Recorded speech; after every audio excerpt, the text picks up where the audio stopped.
77-75. Asia Wilson leading the way for Vegas with 20 points, 18 boards.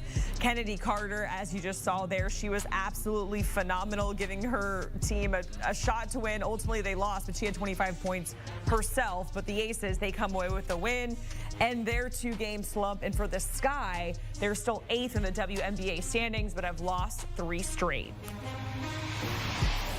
Let's bring in our Ashley Nicole Moss to talk about this absolutely crazy game that was on CBS Sports. Ash, I'm watching this and I have goosebumps. I was stressed out. What was your initial reaction to watching this all unfold? Because at the end, it looked like it could be either team's game. Yeah, I mean, this was 2 teams who have history with each other, and I don't want to go as far as saying they dislike each other in terms of like a rivalry and things like that, but whenever they match up with each other, it is extremely high-level basketball, intense basketball, physicality. And if you go back to July, Chicago actually got the best of Vegas, and they went ahead and let in rebounds, points in the paint, second chance opportunities, and handed the Aces their 9th loss of the season. Now, we're talking about an Aces team that pretty much did not lose last season. It's been a different season for them this time around, but the fact that the Chicago Sky were able to go ahead and be part of one of those losses before the hiatus was a big deal. So whenever these 2 teams match up against each other, you kind of get that level of intensity, like I said. So this game was no different, going back and forth. I mean, the Aces looked good in some moments, the Sky looked good in some moments. One of the things that really stuck out to me in that first half was the Sky just leading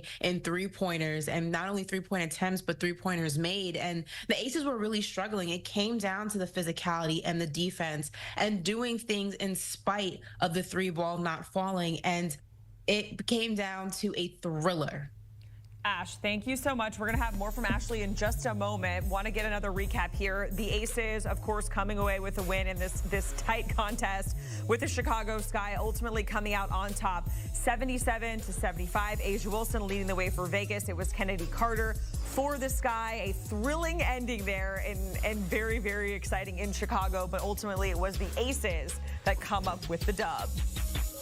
Let me go ahead and touch on that, man. The Chicago Sky Aces game was crazy. A lot of you guys probably didn't get to see it because it was at 9 in the morning. But, look, the Aces are not looking too good right now, I'm telling you. As far as trying to compete for a ship this year, maybe when it comes to a series, maybe. But right now, they're looking very beatable for a lot of teams. I mean, putting up 77 points, game winner versus the Chicago Sky right now, who are trying to figure it out themselves. 1-4 out of the break. You know, putting up 77 points is not going to cut it. You know, Carter had a great night. She hit 2 huge threes to pretty much send the game into overtime before Angel Wilson shut down the show. Hit a game winner, pretty much sucked the soul out of all the arena in there, and that's how it went. You know, it was a physical game, and as you know, the Vegas Aces pretty much took a loss last time to the Chicago Sky going into the break. Carter had a huge night that night and pretty much won the game for the Chicago Sky. So, kind of crazy when you think about it. And if you haven't seen the highlights, you definitely got to check them out. But the game was the atmosphere was there. And for me, I think the Chicago Sky should have won the game. I'm just going to be honest. And let's bring in our basketball analyst, Isis Young, who is joining us from Chicago. There, you were on the call for that broadcast. And Isis, before we get into it, it's so loud behind you. We saw the highest of highs, lowest of lows, back and forth from every team. Just kind of paint the picture of the environment that you're in right now after that exciting finish. Oh my gosh, honestly, my heart is still beating a little bit. I was jumping as shots were being made. When Kennedy Carter knocked down her triple to send it to, the Aces getting the ball back with a minute left, with a second left, and then, Asia Wilson's play. I just think how beautifully drawn up was it from Becky Hammond, but the environment in here was like a championship level environment. This felt like game 5 of a finals or semifinals. A lot of these players. Team. As for the Sky, they have the Mystics on deck on August 28th, followed by the Fever and Caitlin Clark. The Lynx, the Aces, of course, again on September 3rd, and then rounding it out with the Sparks on September 6th.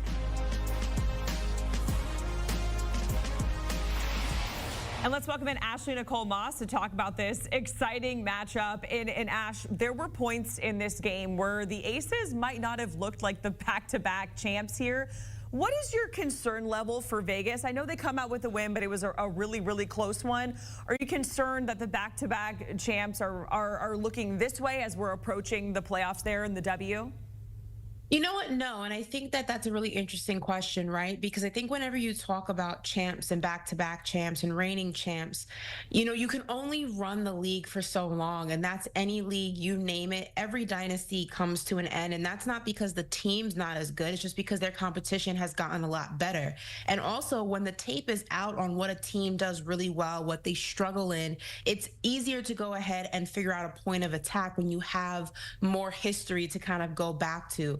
So when we're talking about the Aces, still an extremely dominant basketball team, one of the best in the league, but we have now seen a lot of other teams kind of figure out the ways that they can beat them and how to execute those ways each and every time they match up with them. Also, you've seen teams get better at things that they were struggling with last season. I'm going to point to my New York Liberty as being one of those teams.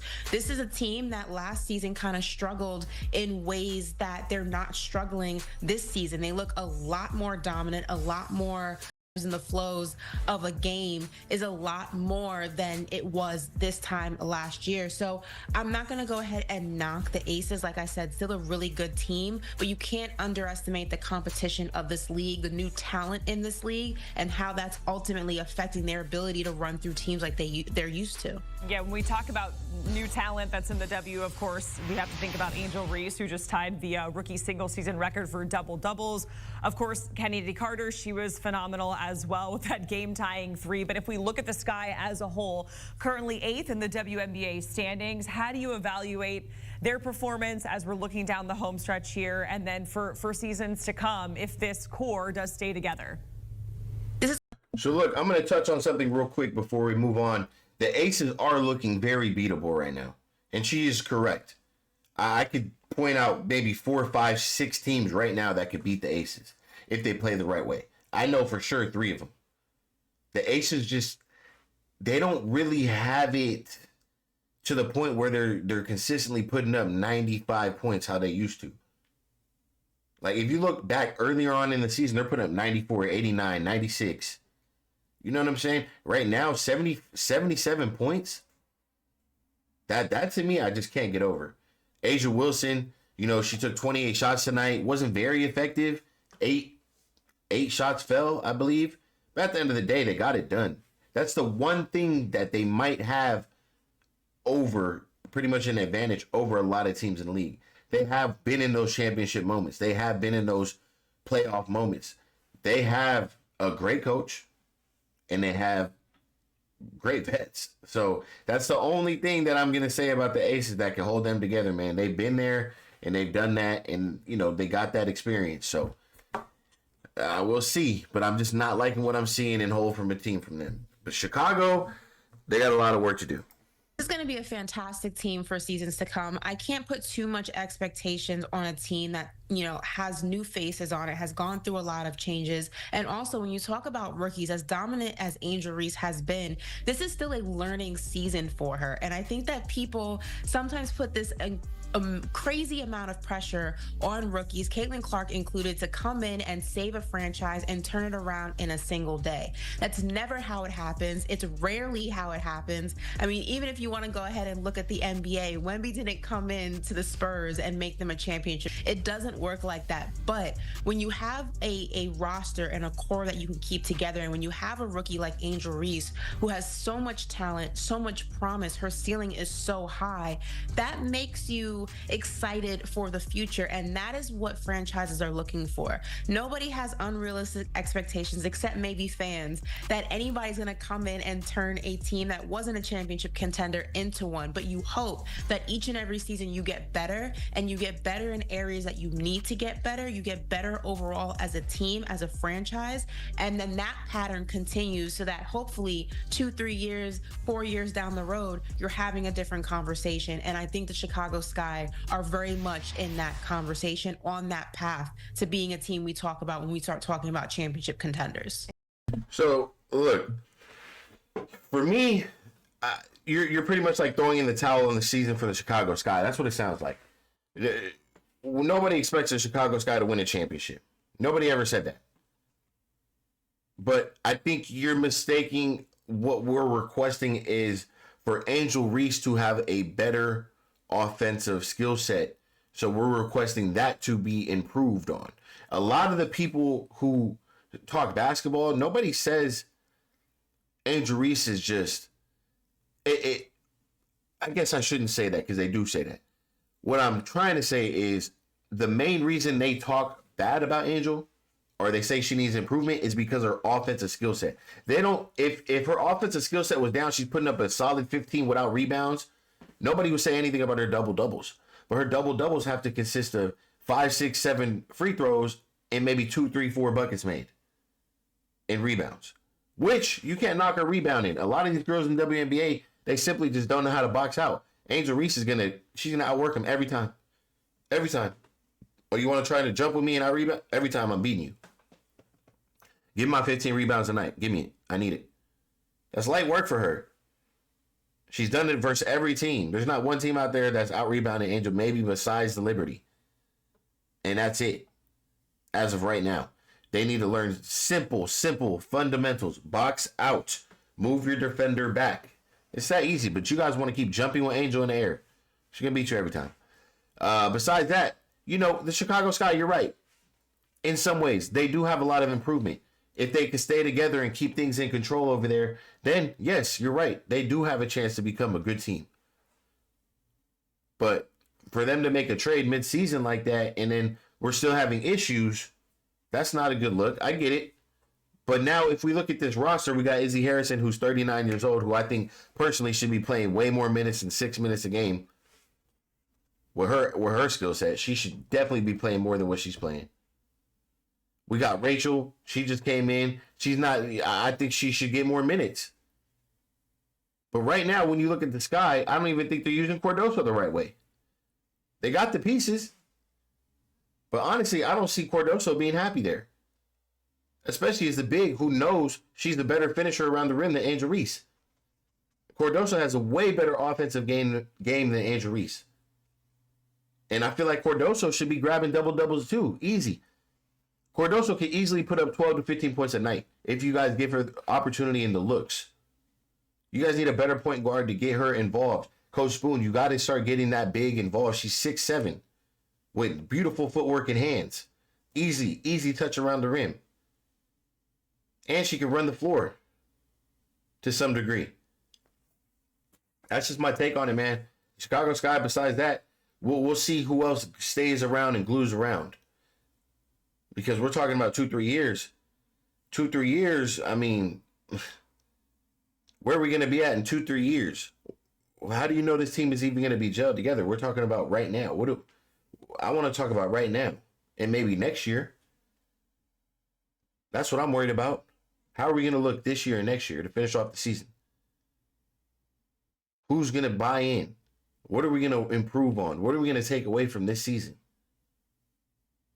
I don't know, man. I think they need to reevaluate the offensive game plan and get Cardoso involved heavy.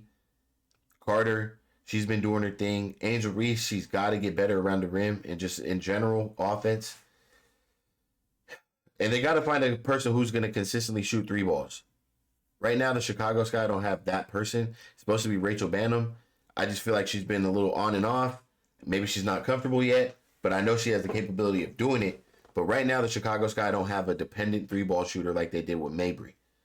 And that's what they're lacking, the 3-ball. Carter has some huge threes today, but that's just not her. She could do it. She has her tendencies of doing it, but she's a downhill pull-up type guard. So, yeah, man, that's what I got. It was overall the game itself, environment was legit, but Aces didn't impress me at all. And the Chicago Sky, I thought they were going to pull it off, but it just shows you, man, you got to be able to close out games. They had the momentum, too. They were up by a little bit. They had it. But, look, it's your boy, C. O'Connor, man. If you guys have not, make sure you guys sub up to Game Day. I appreciate you guys. I'm going to catch you guys on the next video, and I'm out.